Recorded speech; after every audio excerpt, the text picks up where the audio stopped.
अध्यक्ष महोदय, जैसे कि ये चर्चा का विषय बना हुआ आज पूरे देश में, और इस सदन ने इस बात पर चर्चा करने का ये जो कदम उठाया सराहनीय है। आज हम राजघाट पर गए थे तो वहां पर एक अद्भुत सा आश्चर्य हुआ, और यहाँ पर भी मुझे देखने को मिला मदन लाल जी बार बार कह रहे हैं हम आपके साथ हैं। ये अच्छी बात है जब इस देश के बहुजन को ये पता चल जाएगा कि हम तथाकथित हिंदू नहीं है, हम लोग यहाँ पर सताए हुए लोग हैं, और जब तक हम लोग एकत्रित नहीं होंगे हमारे अधिकारों का ऐसे ही हनन होता रहेगा।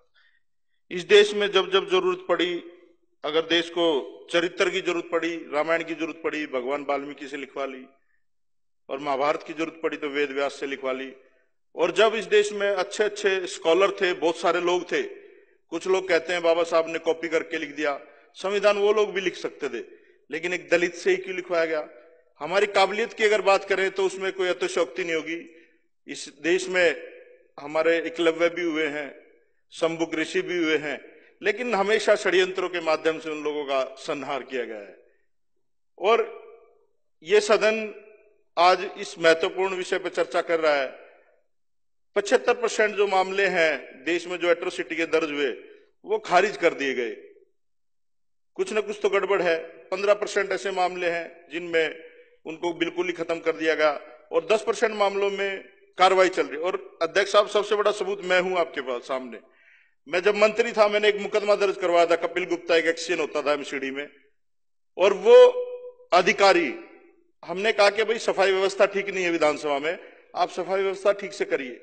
तो उस व्यक्ति ने बिल्कुल मुंह के सामने कहा कि सफाई का काम तो आपके ही लोग करते हैं, ये आपके लोगों की गलती है, आप लोगों को विधानसभा और लोकसभा में नहीं, आपको इसी काम में होना चाहिए। ये तो एक मूर्ख व्यक्ति आया था जिसकी वजह से आप लोग हमारे सिर पे बैठ गए।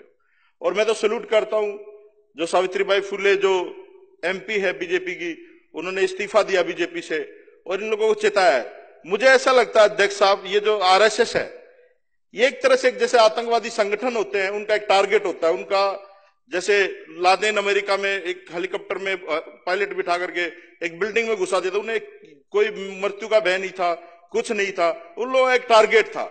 ये ईवीएम हैक करके या जो भी करके, जैसे भी तिकड़मबाजी करके सरकार में ये लोग आए, और इन लोगों का एक उद्देश्य है कि यहाँ के गरीब को, दलित को, पिछड़े को एक उसी जगह खड़ा कर दिया जाए ला करके जहां से इनके पूर्व जाते थे। और हमें एक ऐसी दृष्टि से यहां पर देखा जाता था कि हम लोग मानव के रूप में है ही नहीं, वो होता है। और मैं तो ये कहूंगा जितने भी लोग, हमारे लोग बहुजन समाज के इन विधानसभा में, लोकसभा में बैठे हैं, वो मर्सिडीज में बैठे हुए कुत्ते की तरह हैं, अपने आप को सोचते हैं हमारी प्रवृत्ति बदल गई, लेकिन हमारी औकात वही है। कोई भी जो भी यहां पर बैठा है, आप अपनी औकात ना भूले भाई। ये जो मनुवादी लोग हैं, जो ब्राह्मणवादी लोग हैं, ये लोग ऐसे ही उत्पीड़न करेंगे, ये लोग ऐसे ही प्रहार करेंगे। फिर मैं गुरुजी वहां पर गया अपने यूनिवर्सिटी में, वहां पर प्रोफेसर्स बैठे हुए थे, हमने पूरा यूनिवर्सिटी का मार्च निकाला। वहां पर इतना ज्यादा गलत डिसीजन लिया जा रहा है यूजीसी में, एचआरडी मिनिस्ट्री की तरफ से, बच्चों की फीसें एकदम बढ़ा दी, कोटे खत्म कर दिए। मतलब ये लोग चाहते क्या है कि ये दलित और बहुजन लोग रोड पे आए और उत्पात मचाएं। मैंने अध्यक्ष साहब, जब मैं मंत्री था तो 4 लाइनें लिखी थी, बड़ा गंभीरता से मैं सोचता था, बाबा साहब को पढ़ा है, हमने 4 लाइनें लिखी थी। हो सकता है आप लोगों को गलत लगे, लेकिन आज के इस समय में वो बिल्कुल सटीक बैठती हैं। उसमें लिखा था मैंने कि अगर संविधान सुरक्षित है तो हम सुरक्षित हैं, अगर संविधान सुरक्षित है तो हम सुरक्षित हैं, अगर हम सुरक्षित हैं तो ये देश सुरक्षित है। इस सदन के माध्यम से पूरे देश को बताना चाहता हूं, अगर हमारे लोगों पर, अगर हमारे समाज पर अगर किसी भी तरह का उत्पीड़न होगा तो हम लोग सड़कों पर भी आएंगे, और जब तक बात संवाद से बनेगी संवाद से भी करेंगे। अगर हमें कुछ और भी करना पड़े समाज को बचाने के लिए, क्योंकि लोगों से देश है। अरविंद केजरीवाल जी भी कहते हैं ना भाई, पुल देश नहीं है, सड़क देश नहीं है, बिल्डिंग देश नहीं है, लोग जो है वो देश हैं। अगर हम ही नहीं रहेंगे तो जंगल राज है ये, अगर जंगल ही है तो फिर जंगल में तो जानवर एक दूसरे को मार के खाता है। फिर हमें कोई भी हथियार अपनाना पड़े, कोई भी काम करना पड़े, समाज का सारी चीजें छोड़ के, राजनीति और सारी चीजें भूल करके हम लोग समाज के साथ खड़े होंगे। और हमें उम्मीद है जब इस विधानसभा में इस इतने महत्वपूर्ण चर्चा हुई है और बीजेपी के लोग ऐसे सोच रहे हैं, पता नहीं कहां से आ गए ये लोग, ये सबकी सोचते हैं, अजीब से लोग हैं।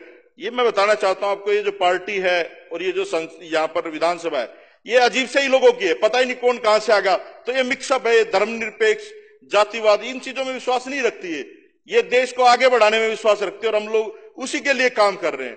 तो अध्यक्ष साहब, ये जो निर्णय है ये निंदनीय है। और इस देश में दुर्भाग्य हमारा ये है कि और भी चीजों में, बहुत सारी चीजों में गलत इस्तेमाल होता है कानून का। दहेज में चले जाओ आप, रेप केस में चले जाओ, बहुत सारे चीजों में दुरुपयोग होता है। इसका तो उपयोग ही नहीं हो रहा। जो जो बाबा साहब ने लिखा दलितों के लिए, बहुजनों के लिए, जो भी कानून इंप्लीमेंट होता है उस पर हथौड़ा चलता है। चाहे रिजर्वेशन का हो, चाहे किसी भी तरीका का देख लो आप, हर चीज में बात होती है। अब लोग कहते हैं आर्थिक आधार पर रिजर्वेशन होना चाहिए। अरे भाई, रिजर्वेशन गरीबी हटाओ उन्मूलन थोड़ी ना है, ये सामाजिक समरसता की समानता की बात है। वो समझ में आएगी जब। अब दो लोग कहते हैं दलित राष्ट्रपति है जी। भाई दलित, तुम लोग फिर किस समरसता की बात करते हो? भाजपा के लोग ही कहते हैं दलित राष्ट्रपति है। क्या पहले राष्ट्रपति नहीं हुए जब तो उनकी जाति से संबोधित नहीं किया गया? संदीप जी कंक्लूड करिए। अध्यक्ष साहब धन्यवाद, आपने इस सेंसिटिव मुद्दे पे बोलने का मौका दिया। और मैं तो ये चाहूंगा कि इस पे कल जो ना, मैं तो बाहर बैठूंगा ही, काली पट्टी मुंह पे बांध करके बाहर बैठूंगा विधानसभा के। कुछ लोग साथी हैं जो हमारा साथ दें, जिसको दर्द हो, क्योंकि ये बहुत सेंसिटिव मुद्दा है। अगर आम आदमी पार्टी के लोग सड़क पे नहीं आएंगे और तो किसी से उम्मीद है नहीं। ये तो सारे चाचा ताऊ के बच्चे हैं, अपने मिलजुल के खेलते हैं। तो धन्यवाद अध्यक्ष साहब, आपने इतने मुद्दे पर बोलने का मौका दिया।